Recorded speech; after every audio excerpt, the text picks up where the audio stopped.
Hi, Kelly. Let's talk about how to best prepare for tax season. Where do you start? Yeah, Larissa. Now, some companies are offering a free preview, taking a peek at last year or years before of your taxes to see, did you miss anything? Was there money left on the table? So that might be a first step. I mean, the next logical step is getting yourself organized, getting all those T slips in, the fours and the fives and what have you, and just figuring out everything that you need. Of course, if you're self-employed, it's a little bit more complex, getting all those receipts and all those deductions and income, making sure. So it's really, I think, that time of like looking back, but also looking forward and getting yourself organized because tax season starts February 24th. You can file as early as that. Let's talk about some of the options on how you can file. How can you do your taxes? Well, you can still paper file if you want to. You can certainly use, there's so many different types of software out there that you can use to help you make sure you're not missing deductions, you're not missing options. They're really great at prompting you. But Larissa, if your taxes are complex, your situation is complex, maybe you own real estate, you have a business, you're self-employed, you're not sure, or you're just too busy and intimidated, maybe reaching out to someone like a tax preparer, or if it's more complex, a CPA that can help you navigate or answer those questions. We usually hear how inundated CRA is this time of year. So you definitely don't want to miss any money on the free money that's being left on the table. And, in my talks with CPA Canada, it's complex, Larissa. Like they get bulletins that the average individual would never be able to see. Our tax system is incredibly complex. So I leave it up to the experts. But if you have a simple situation, if you're retired, if you are traditionally employed and you really don't have much going on in your life, maybe doing it yourself or doing it with one of those online software programs is more than enough for you. How do you best stay on top of the tax changes year to year?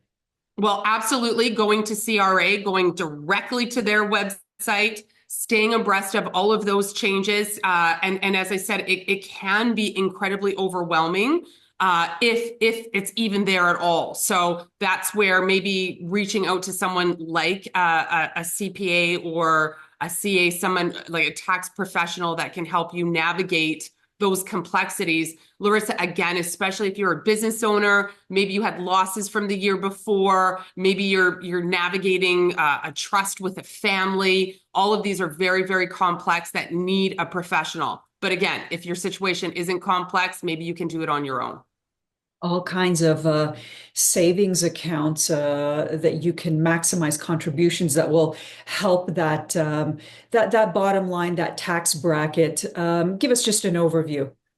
Sure, this is the perfect time with the RSP season well underway.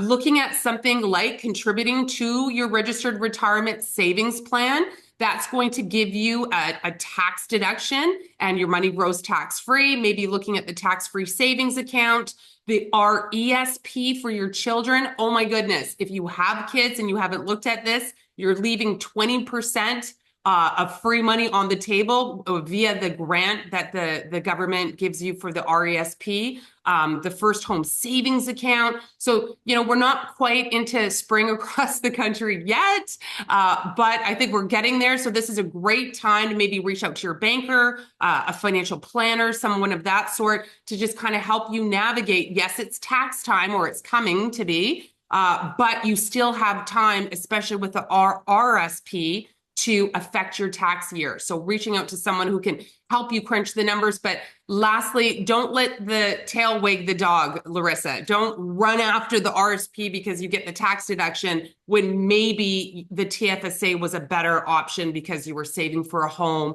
or an emergency or something of that sort. So make sure you're weighing all your options. And if you don't know, reach out to a professional. I know that you and I are having this conversation very close to all kinds of key dates and deadlines, but when really should that preparation start for that tax year?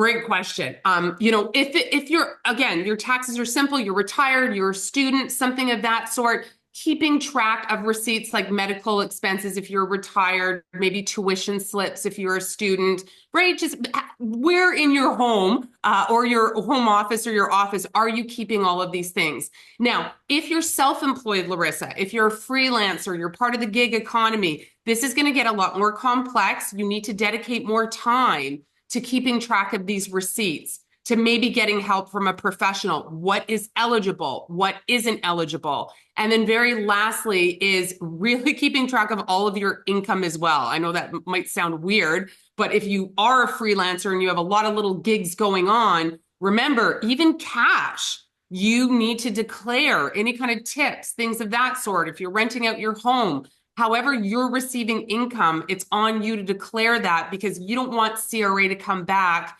and penalize you years later and have that interest as well. So the key dates for you to keep in mind, to your earlier point, is February 24th. That tax season filing is open. You might not have your T slips in yet by then, but it is open, especially if you have simple returns to file. Then, of course, April 30th is the deadline. And if you're self-employed or your spouse is self-employed, you actually have until June 15th. But because that falls on a Sunday, CRA is accepting it until the 16th.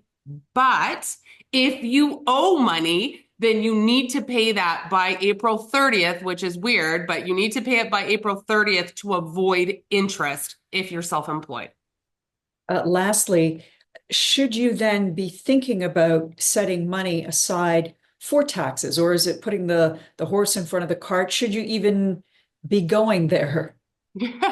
So if you're traditionally employed, your employer's going to take that off for you. You may still owe more. Maybe you've got rental properties, you have something else that is generating income that you do need to set money aside.